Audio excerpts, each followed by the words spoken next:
Okay, great. So I think we are live now. I'm just going to give just about 15 seconds for everyone to join at home, and then we will get started.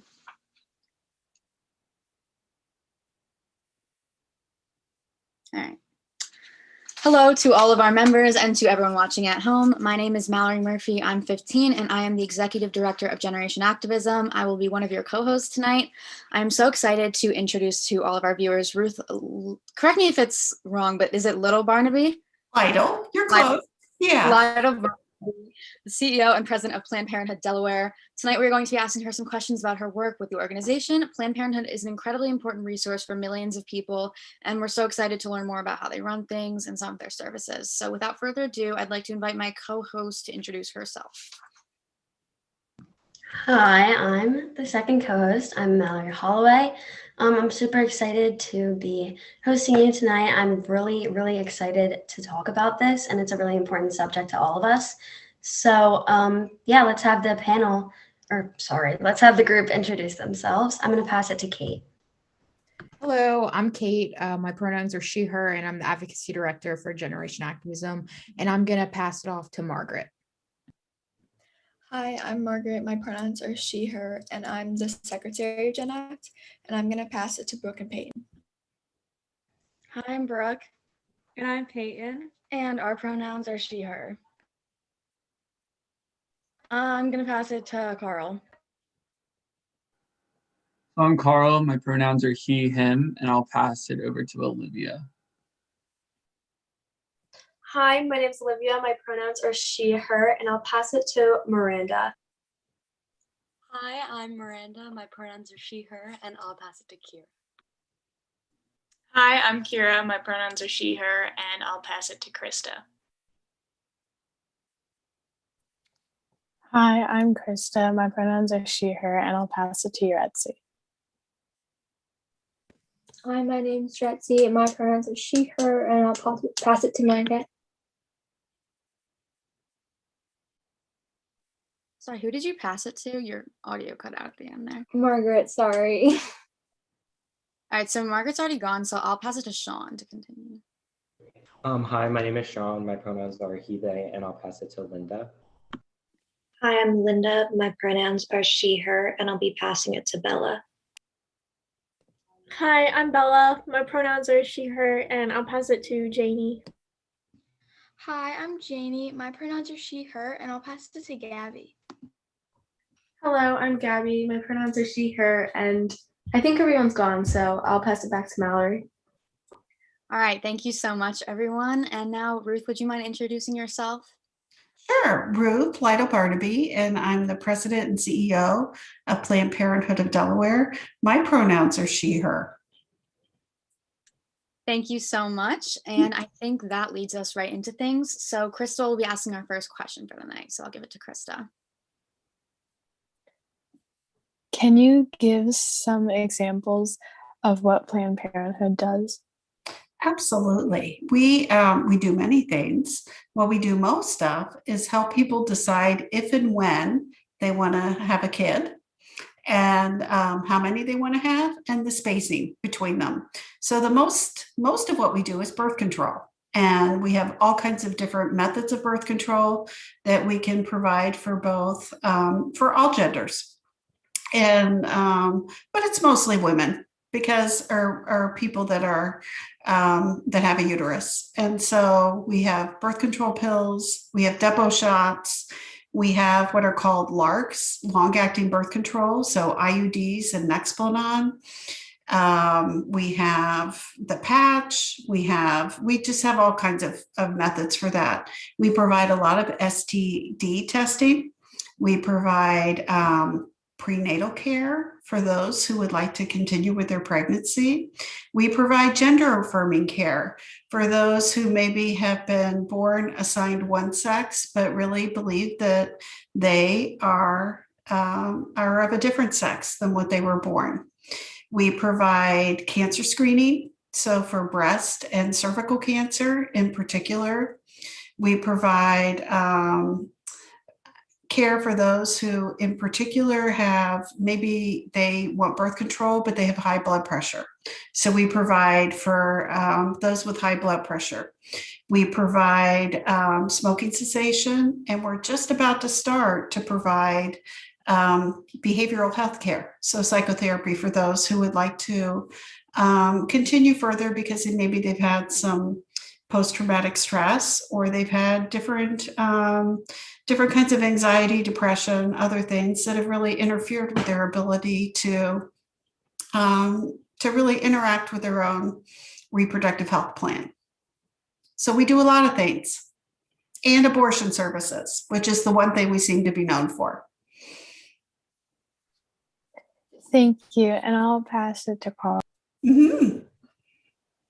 Yeah, so I'm familiar with Planned Parenthood and like the services you guys offer, but I'm not too familiar with the steps needed like for an individual to take to like obtain these resources and obtain these services. So could you like kind of explain the process that someone would go through from wanting to utilize these services to actually getting the treatment or whatever?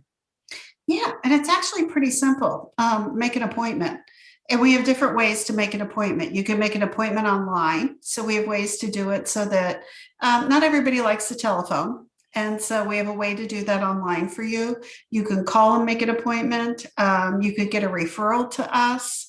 And once you talk to one of our call center representatives, they'll help you with making sure that you have enough time for your appointment. So based on what you need, we assign an amount of time for you.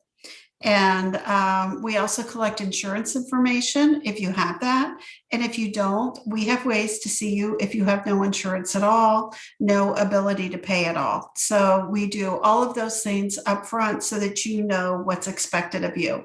And then you make the appointment at one of our centers, and you come in and we see you. So it's actually pretty simple. And we try to make it very straightforward so that you're able to get in and be seen for the things you want to be seen for, and talk to someone confidentially that can help you with whatever your needs are. Thank you so much. I'm going to pass it over to Sean. So my question is, where do you get the funding for Planned Parenthood?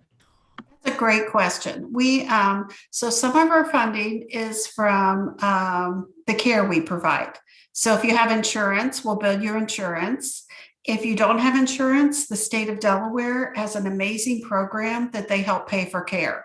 And so that just helps us keep our doors open.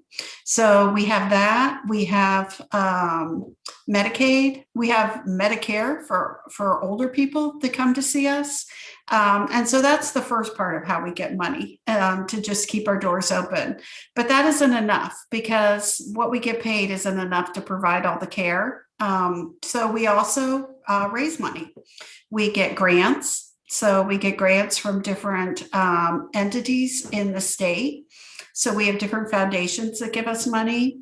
We have individuals who give us money. We have people that put us in their estate. So when they die, they give us money. And we have events. So those are the main ways that we bring money in to just keep our doors open and keep us providing care. Thank you so much. I'm going to pass it to Brooke now. Mm-hmm. My question is, what is the most common age range that you work with? Well, oddly, you might think it's teenagers because that's what everybody thinks it is, but it's really people from 18 to 34. So if you're 18 to 34, that's the first group that we usually see. The second group we see, the second highest group, is 34 to 40, and then it's teenagers. So when you look at who we see most, it's really kind of that I'm just leaving my parents' home and I'm getting out on my own are the first amount of folks we see. Thank you. I'm going to pass my question on to Yettersy. Hi. So my question is, how do you help teen parents navigate through like difficulties they may face, and like what kind of resources you guys provide for them? Sure. What we provide for teenagers is it's called a reproductive life plan. So we talk with you about what your goals are and what is it you want. So if you say that I really want to get through college and I'm not ready to have a kid at 16, 17, 18, whatever, we'll help you with a plan to help make that happen. So that if you want to be sexually active, that we'll help you be able to do that and also remain pregnant free. If you say at some point, I want to have a baby, and that's my plan, that's my goal, we will help you with how to prepare yourself for that. So what are the things health-wise you need to do to make sure your body's ready for that? So we really take what your goal is and what your need is, and we help you with a plan that fits that. So even when we talk about birth control, we talk about what fits your lifestyle. So not everybody was built for taking a pill every day. And I would say, especially at your age, when you don't really usually take other pills every day, it's kind of hard to remember that. And so there are other forms of birth control that are really much more suitable for someone that might be younger. And so we help you with what are the things that are important to you. Do you need to hide your birth control? Do you need to, is it something that you can't talk about with your parents? Or is it something that you're able to talk about with the people that are important in your life, and then putting a plan together for that? We do definitely have teenagers that come in that are pregnant that don't want to be. And so we provide counseling for the teenagers, and we provide them with what all of their options are. So are you wanting to deliver and give the child up for adoption? Are you wanting to not deliver? Are you wanting to deliver, but you have some issues that you need to deal with, like, I don't have housing, my parents will kick me out, or I don't have food, or I don't have employment, or I don't have a way to pay for this? We'll help you with ways to deal with all of those. And if you say, no, I want an abortion, we will help you with that as well, and help you with what that means and what will happen to you, what will happen to your body when that occurs. So we go through all of those things. If you decide you want to carry, we provide prenatal care, and we'll help you with resources to help you make that happen. And what is it you particularly need? So it's really very tailored to you as a person and what your needs are, what your family situation is, and how you can work your way through this very, I think, amazing and also difficult period of time. Thank you so much. I think I'll pass it on to Margaret now. Hi, my question is, do you see a higher percentage of patients who are minorities? If so, why do you think that is? Overall, our biggest population is people that are white. And I think that is just because the majority of people in our country right now are white. But we do see a number of people that are BIPOC, people of color, that are, I think that, and the reason for that is that if you just look out nationwide, the ability to have insurance is often very driven by the color of one's skin. So if you are white, you're much more likely to have the privilege of having insurance or having parents with insurance. And people of color have really struggled with that. So I think some of the issues are the way that we've treated people of color in our country, and how oppression has occurred and kept people from really being able to seek the care, seek what they need to get. So we see all people, and I would definitely say that people of color continue to increase in the numbers that we see in our communities. But there's still in Delaware kind of a white majority, and that's still present. Did I answer your question? Yes. Okay. Thank you so much. That was really interesting. And I'm going to pass it to Gabby. Hello. So my question for you is, do you often experience disagreements with parents or guardians when their child needs one of your services? And if so, how do you deal with that? Yeah, so Delaware has some interesting rules around what you can say or do with people of different ages. So anyone 12 and under has to have parental consent for anything that we provide: birth control, STD testing, abortion, anything. If you are over 12, though, you can come into our facility for birth control and other services, and you don't have to have parental consent. So, but if you are under 16, you have to have parental consent I'm sorry, I shouldn't have said consent, parental acknowledgement for an abortion. So we have to inform a parent of an abortion, but we don't have to have consent for it. And anyone over 16, you can consent for that on your own.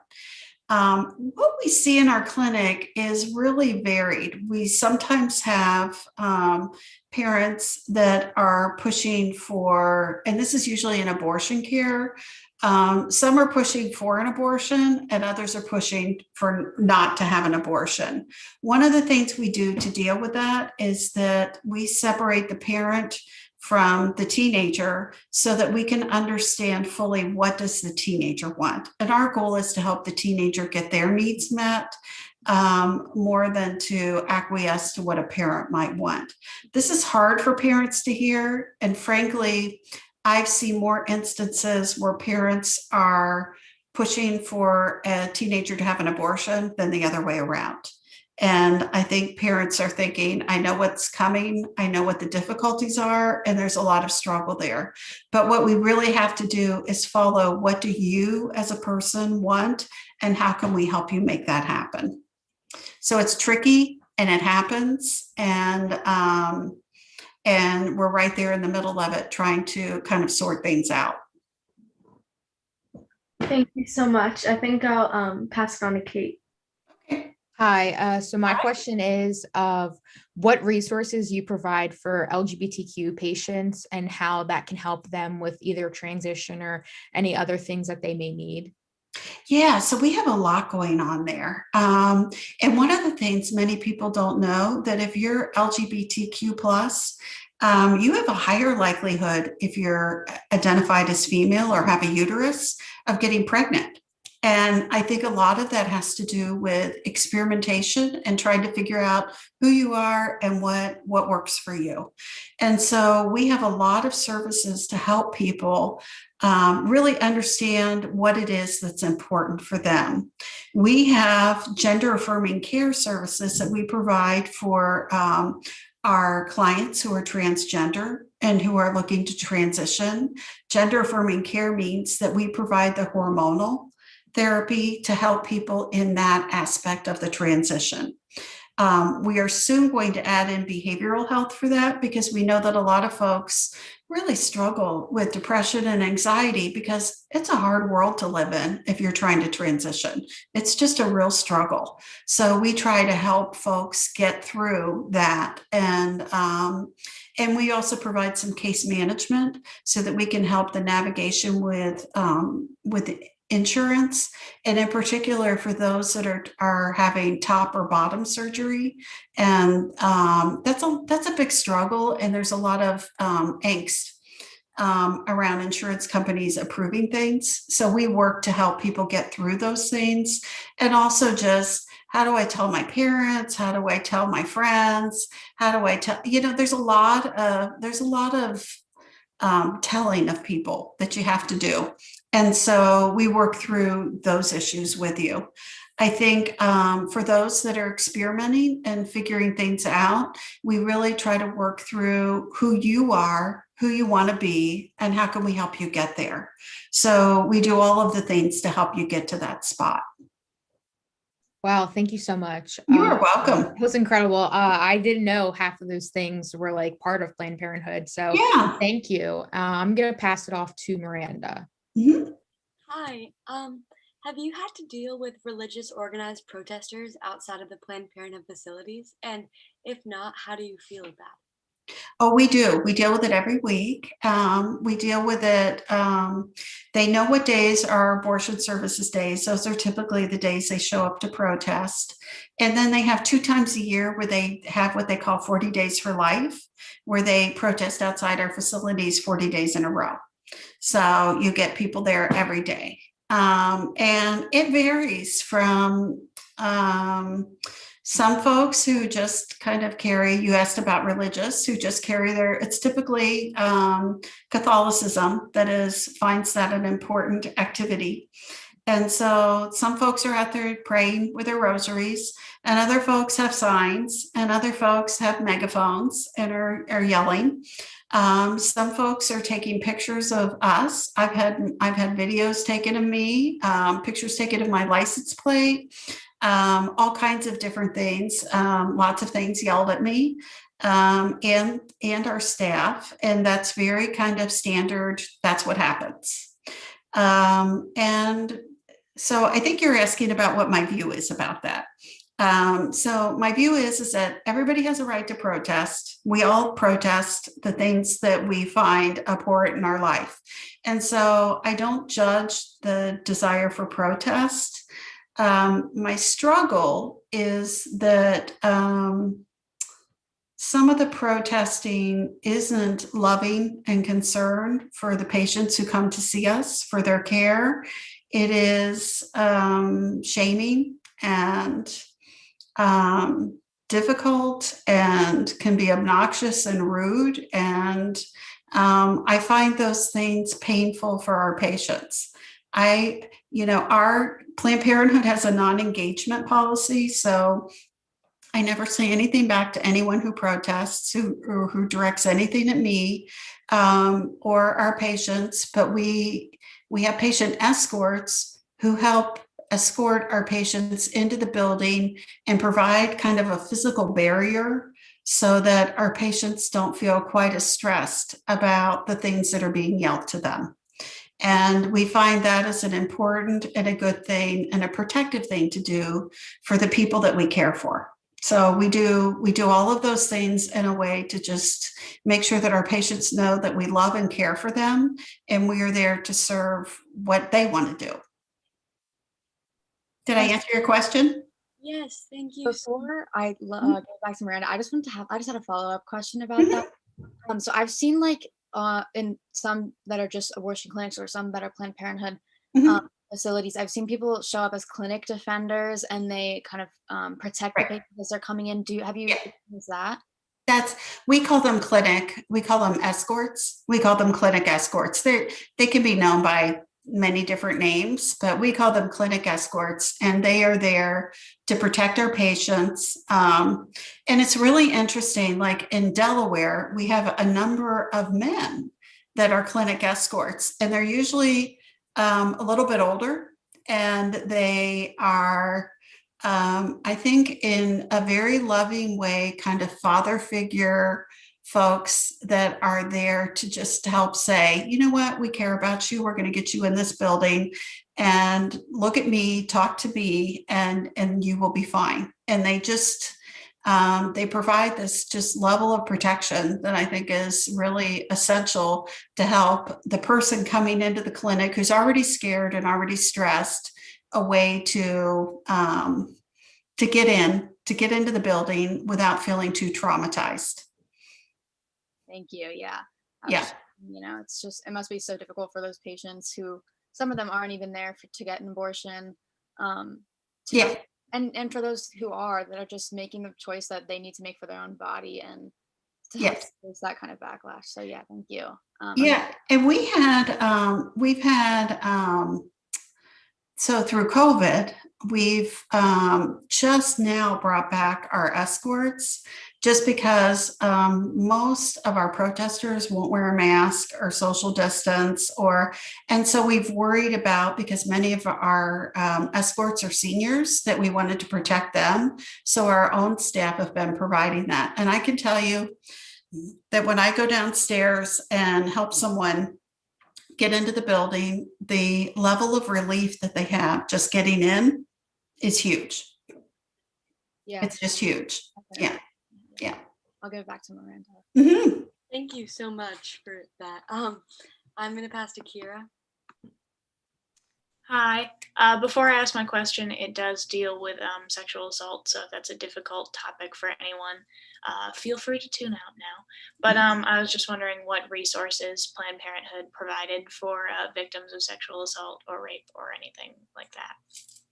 Yeah, so we have a lot of resources, and we work with the sexual assault folks at the different hospitals, depending on which city we're in. So, it's a little different in Dover than it is in Newark, than it is in Wilmington. And depending on when we see someone will depend on the kind of referrals and resources that they get. So if we see someone pretty early on, we still try to connect to the police and to the hospital system, because they have sexual assault nurse examiners that will provide that kind of exam. Most of the time we get people after that. And it's really providing what we call trauma-informed care. And that is helping people that have post-traumatic stress disorder from the assault and helping them work through an exam. Any kind of, if someone contracted an STD, helping them with the actual medical care of that.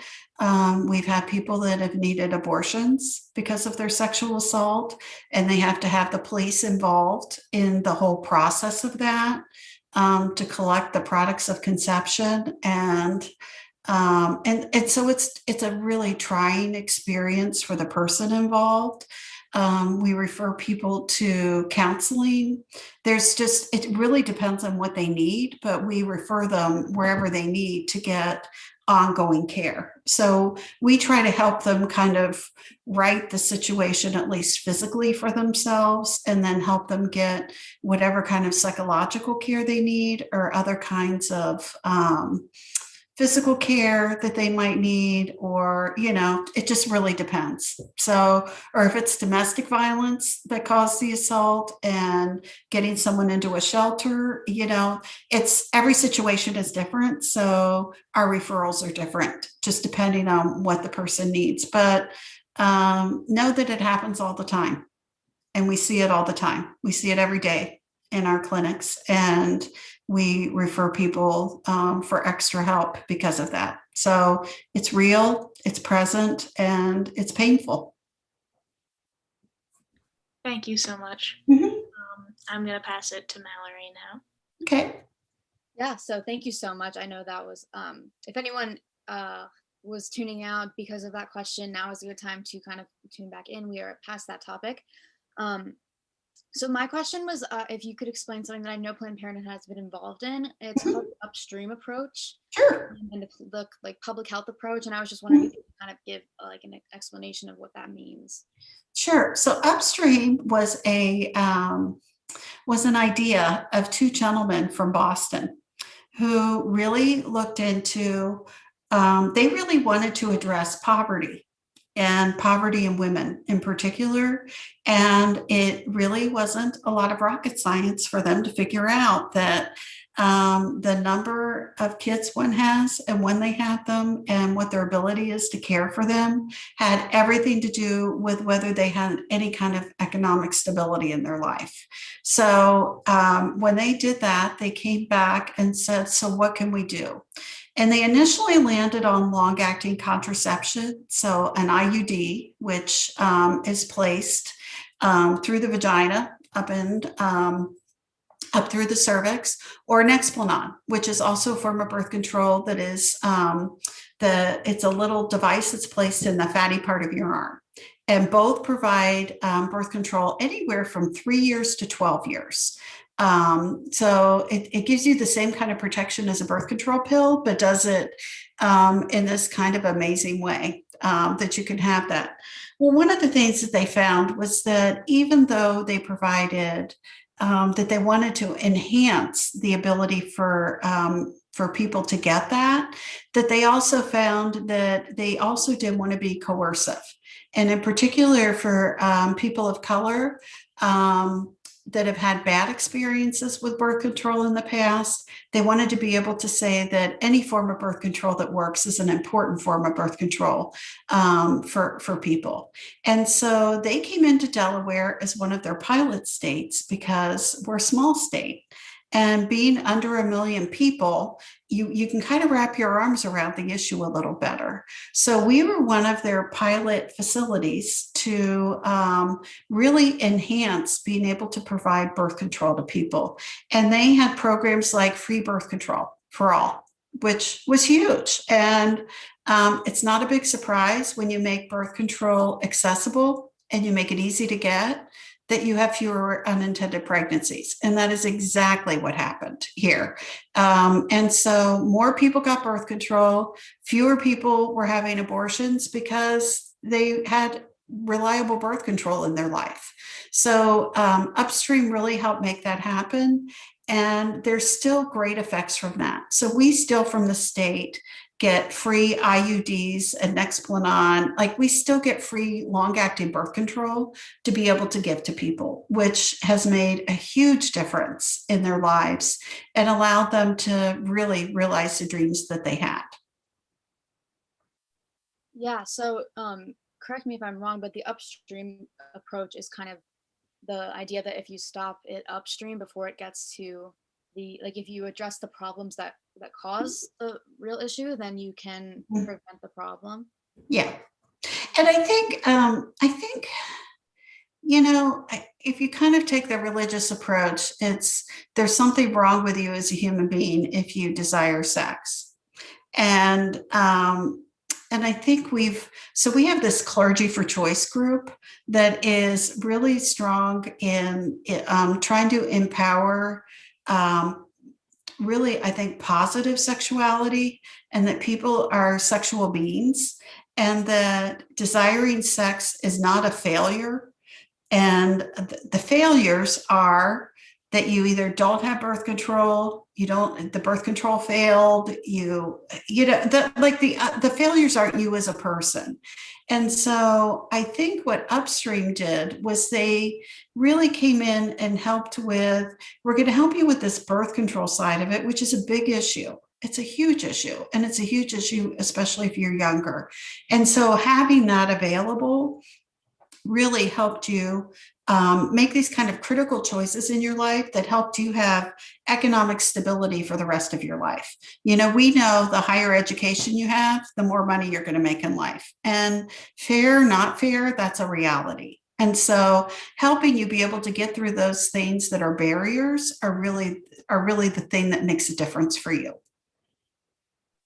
Yeah, thank you so much. I think it's such a great mentality to have, you know, and just teaching people that stop it. If, you know, I think it's great because a lot of faith based people who are against abortion, they do it obviously in a negative way with the protesting and the, you know, harmful forms of protest. But I think there's also the groups of people that focus on helping people get take the action they need to prevent the need for an abortion, which I think is definitely really interesting. So I'm gonna pass it to Bella.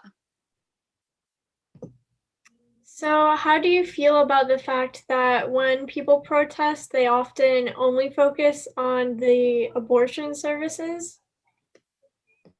You know, I struggle because I think we do more to prevent abortions than anybody. And I just feel like there's such a blind spot that they're really missing. That the protesting is for the people showing up that day. But when we help scores of thousands of women get birth control, they're not having unintended pregnancies. They're not having abortions. And to just kind of completely miss that fact is a little mind-boggling to me. And so I'm not sure what to say about that other than I think it's beyond just abortion. I think it's around regulating women. And I think it's around women's bodies and a complete lack of comfort that women are sexual beings. And that it's okay to be sex positive. It's okay. It's okay for women to have sex. And this whole kind of the no is really this lack of comfort around that. So that's kind of where I am with it. Yeah, that's interesting. I'll pass the next question to Linda.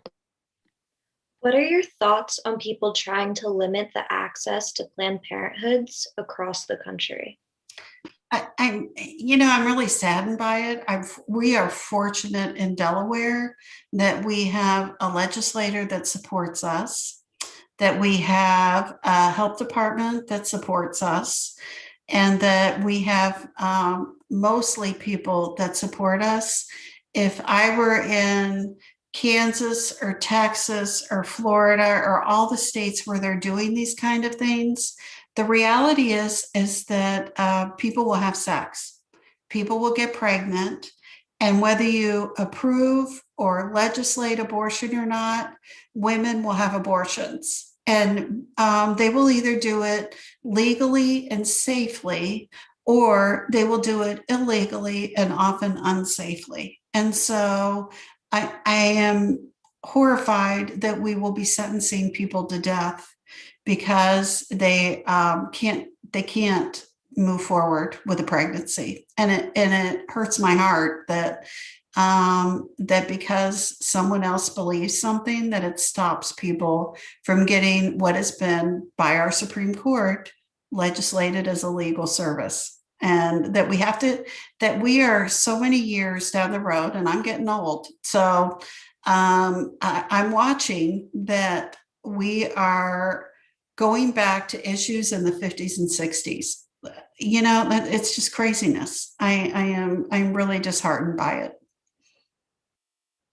Thank you. I will be passing it to Janie. Hi, my question is, how does working with people in Planned Parenthood that are dealing with tough situations affect you personally? That's a really good question. And I think different people handle it differently. So I can't tell you there's one certain way that it gets handled. Some people take on the angst of others and they kind of pull it inside and it becomes their own angst. Other people are able to separate my problem from your problem and be able to help you with your problem, but be able to go home at the end of the day and recognize that that's your issue and I've helped you the best I can. And so I think depending on the kind of person that's helping them, how it affects you as an individual can be really different. So I can tell you that I feel other people's pain and I absorb some of it. And then there's some of it I have to at some point say, that's not me, only for my own self-protection. Other people struggle with that. So, it's just as individual as all you folks here today asking questions and how you actually deal with other people's crises and issues.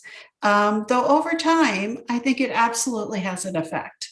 So over time, if you talk to people that are in crisis, you will have some effects from that. And that's real. Thank you. That was pretty interesting. I'm gonna pass. So my question is kind of a lot, like it's kind of a lot, but so a lot of people don't really think about like the connection between gender equality and like empowering women and like abortion and having the right to choose. So how is Planned Parenthood working towards fulfilling the United Nations Sustainable Future Goals, specifically achieving gender equality and empowering all women? Oh, that is a hard question. And it's a very thought-provoking one. So I'll just give you my personal view. I can't tell you this is a Planned Parenthood view. My personal view is that when women are given actual autonomy to deal with their own bodies and regulate their own bodies, that equity becomes much less of an issue. Because we're not having to fight for the kinds of things that are natural to our own bodies. Men don't have to fight around these kind of issues. If a male's impotent, they don't have to fight to get care. They don't have to fight to go see a doctor. There's no protester outside their office. all of those the kinds of issues that men deal with, they just don't have that out there in front of them.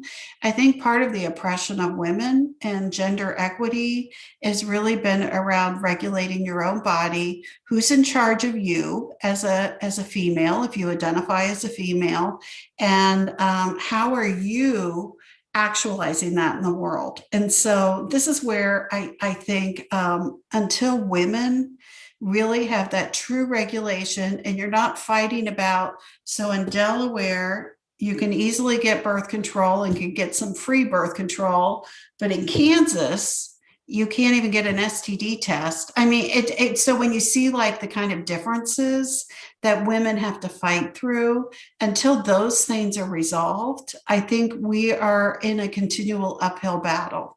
And so that's where I think that the equity, reproductive health really represents equity, because when you're able to control your own reproductive health, you are really able to economically, psychologically, emotionally, physically, spiritually, really have much more control over your destiny.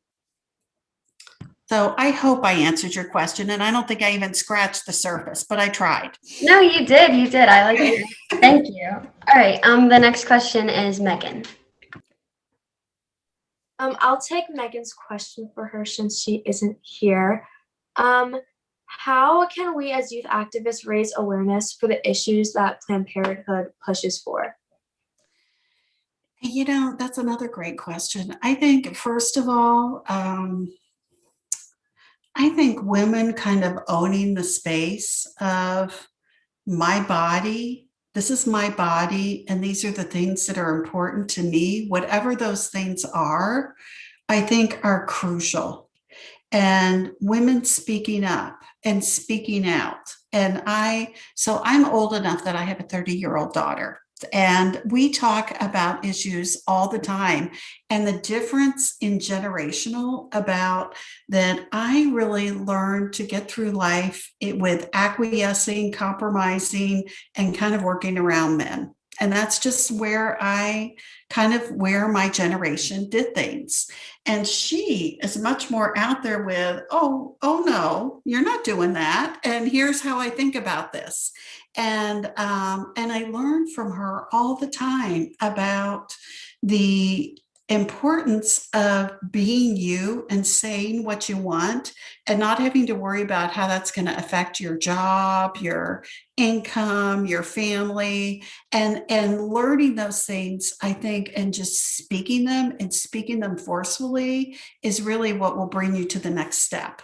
And so I'm really excited about what you all bring forward, and that you're thinking about these things and talking about them. And I think the more you talk about them and don't leave them to be a quiet or a silent issue is really what makes the difference. That was great. Thank you. Mm-hmm. So those are all the questions that we have listed down, but I'm definitely sure that a lot of us have follow-up questions or comments just based on this really interesting conversation. So I'm going to open it back up to any questions that weren't on the list. Just raise your hand, and if you have a question, I'll call on you. Carl can go first.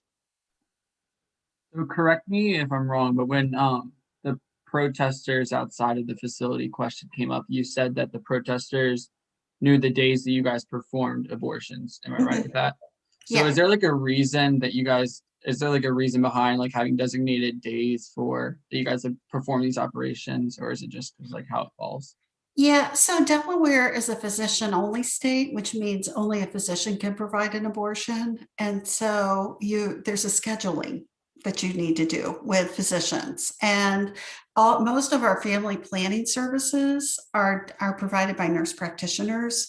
And so what our protesters do is they call up and make fake appointments, so they know exactly what the days are, because they make these fake appointments. So it doesn't really take a lot to figure out what days we're there providing different services. And that when you have physicians coming in from other places, because they track our cars and our license plates and all of that, that it's not hard for them to know when we're here. Thank you. Mm-hmm. Yeah, I mean, before I open it back up, I'll get to Kate and Gabby's question in a second. But I mean, does that ever make you just feel like really unsafe and uncomfortable? And people that work at your facility just feel really uncomfortable because these people are being so like invasive on your personal life, and it just feels like, I mean, obviously to us, we're like all being rational and thinking this is just way over the line of respect. Yeah. So how does that like affect you personally? Well, it's creepy. It's creepy. What they do is creepy. And we, in January of last year, so just a little over a year ago, we had someone throw a firebomb at our Newark clinic. And only because we had great double pane glass, it popped back out and it ended up only causing minor damage to the outside. Could have, it had it gone all the way through, it would have definitely ruined the building. And because it was right next to student housing at University of Delaware, that could have harmed a number of people. And so we definitely know that we have people out there that want to cause us harm. We know that. And so we have lots of different kinds of security measures that I won't go into just because it keeps us safe to have our security measures. But absolutely, I know that my name is out there, and I know that if someone wants to find me, they will. And I've taken that risk, and I'm okay with that risk. I feel passionate enough about this issue that I will take risks in order to help people get the care that they want. But I know that I also am very protective of our staff so that their names are not out there and that they are protected. They personally are more protected because not everybody has goodwill for us. And we're kind of a lightning rod. People usually either love us or hate us, and there's not a lot in the middle. And that's part of our world at Planned Parenthood. Yeah, and I mean, I just admire how much dedication and how much you all risk when you're just trying to help these young women and young people and people of all ages really just plan their family and protect their body. It's such an important service to have available, and what Planned Parenthood does so much good. So it's really heartbreaking that there are people out there who want to cause so much harm to you and who would be willing to do things like that. Yeah. So yeah. But the beauty that you raise your voice, and every time you raise your voice, and more people are continuing to raise their voice, it deafens some of the rest of it. So I am grateful that you're there raising your voice. Thank you. Yeah, of course. All right. Who else has questions? Kate can go ahead. So I don't know if you touched on this or not, but about like sex ed and like the different like educations that you offer. And so like something in like a personal experience for myself is like when in middle school sex ed was taught, it wasn't taught to be LGBT friendly. And so I was wondering if you guys do like any like sex ed that's geared towards LGBT or like what you do in those terms. We absolutely do. And so the weird thing about sex ed in Delaware is that we have a grant through the state, and we do the sex ed itself for middle school and high school, or we will do a train the trainer. But it is very comprehensive. It is absolutely built for people of all desires. And we also, I think, tackle some other issues around consent, how to give it, how to get it. I think we do a lot around giving people a lot of space to ask the kind of questions that they might have that they really can't ask anyone else. And often those are LGBTQ plus kinds of questions about, there's a lot, and I think especially in middle school and early high school, of what's normal and trying to normalize where people are and what's important to them and the world around them. So we do all of that. And it's, the tricky part is we're only in the school districts we're allowed to be in, where either the superintendent, the principal allows us to be there. So right now we're in 28 different school districts in various different schools, but we're not in all of them. So So there's the hard part of that. But our reviews back from the students are really good, that they are appreciative of that. The other piece you didn't ask, but I think it's important to say, we also have a whole program for people with intellectual disabilities, because there are a lot of folks with intellectual disabilities that have a lot of ideas about sexuality and about their own and questions. And so we provide group work, individual work to help people with individual disabilities to develop a sexual life that is understanding of consent, that is understanding of relationships, and really understanding of sex. And so we provide all of that for folks, and that's mostly young adults that's geared toward, though we do have some teenagers that we work with. Wow, I didn't know half of those. So thank you for that. Thank you. Absolutely.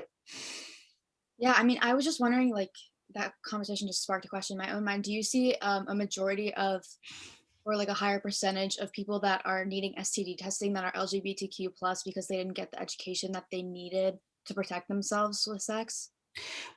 So I don't know that it's more, because we do what we call opt out with STI testing, in that anybody who comes in, we will provide the testing for, and the state has a state lab, so they pay for all the testing. So it's of no financial concern for anyone coming in.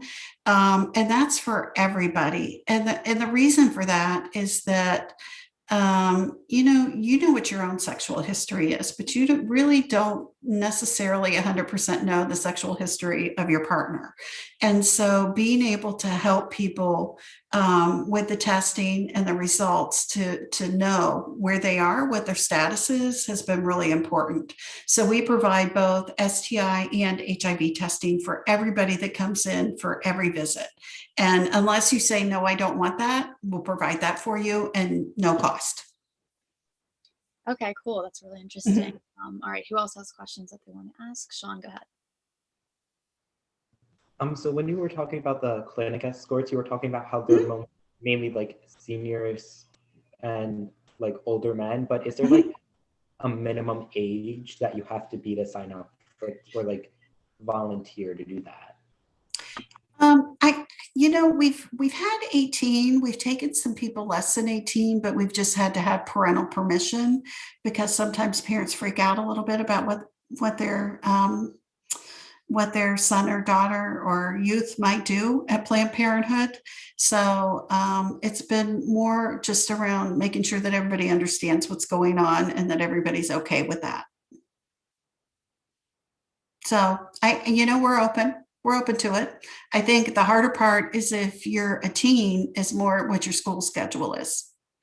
So summer's coming. So I think we're really open, and I think it would be, I think the biggest thing you have to be able to do if you're an escort is ignore all the stuff going on out on the sidewalk and not respond to the protesters. So if you're able to do that and just keep focus on the people coming in, the people that do it find it very rewarding. They believe, it speaks to them. Yeah, thank you. I mean, I think that would definitely be something I would be interested in. I know a lot of people in here probably could agree that that's something that they'd be interested in doing. So how would you, do you sign up on the website, or do you have to call? Yeah, you can get right in on the website, and there's a spot to sign up to volunteer, and then we'll contact you. Okay, great. Yeah. I will keep that in mind, because I think that's such a great opportunity. Does anyone else have any other questions? All right, cool. So I just had one more. How do you think like the stigma around sex in general and like sexuality affects these people that are coming into Planned Parenthood and need these services? Because I know, like, for some people who are taught this in their own home, or are taught this because their sexuality wasn't addressed in school, sex ed, like I feel like there's just a stigma, or like that something that they desire might not be normal, or that like they are to be shameful for what they are doing or desiring. I think like the stigma around it in general is like really harmful. So I was wondering your opinion on that. Well, stigma's tough. Stigma abortion stigma is absolutely real. And we still have, even though like over a third of the population of women have had an abortion, or people that have had a uterus have had an abortion at some time in their life, the stigma to just say, I've had an abortion and not feel like the world's going to crash in on you is huge. Stigma around sexuality and who you are, I think has really been changing. I'll just tell you, in the past 5 years, I see the language change. I've seen comfort level with, in particular, gender fluidity change. And I see that young people now are much more comfortable with not having to identify as male or female, and that they have different needs, desires, and that they change over time. I am really actually very hopeful about all of that. That I see young people reaching out in a way that when I was a teenager, if you were transgender, which they never even called it that back then, they had more derogatory terms, you could only go from, and it was mostly either you could go from male to female or female to male, but it was mostly male to female back then. And there wasn't even an option, a thought, a desire, a knowledge that you could be fluid in any way in your gender. And when I see how things have quickly changed, I'm really kind of excited about that. Might be the one thing that helps break down some of these gender roles that we get stuck in about what a female is or what a male is. And that might be the thing, the fluidity and the comfort with fluidity that can take away some of the stigma, the angst, and maybe make us more sex positive than we ever have before. So the people that are leading the way in that charge might be the ones to help us move forward. Yeah, I mean, it's definitely, I think a lot of things are changing. And just like recently, I know the whole conversation around sexuality and gender fluidity in general has been changing so much in the last few years, and I think it's really, really interesting to witness and to get to be youth in this time. It's really, really such a privilege. So thank you so much for this really interesting conversation. I think we all learned a lot about Planned Parenthood and about a ton of other things too. So thank you so much for coming and for having this conversation with us. I'll pass it to Mallory to say thank you too. Yeah, I also just wanted to say thank you. I definitely learned a lot from this. I thought, like, going into this, I was like, oh, like, I think a lot of us will know a lot about what she's talking about, but I learned a lot. I didn't even know you had like more than half of those services. And I also think everything you're saying is super useful to people watching, people in the meeting. I just really appreciate what you're doing for this world. So thank you. Oh, thank you. Thank you. It's an honor. It's an absolute honor. I get to wake up every day and know that I go into a place of work where people need something and we have the great ability to meet the need. And what a great thing to get to do in life. So, yeah. So thank you. Planned Parenthood just does so much good for so many people, and I feel so lucky to get to learn more about it from someone who's in charge of one of the segments of Planned Parenthood. So thank you so much for coming tonight. To anyone watching at home, thank you so much for joining us. And if anyone wants to follow along and watch any of our next meetings or rewatch this one, our social medias are as follows. For Instagram and TikTok, we are under generation.activism. For Twitter, we are GENACT2. And our next guest speaker meeting is 2 weeks from now with Jen Randolph on being a special needs mom and how it is running a nonprofit. So thank you so much for tuning in, and have a great night, everyone. Bye.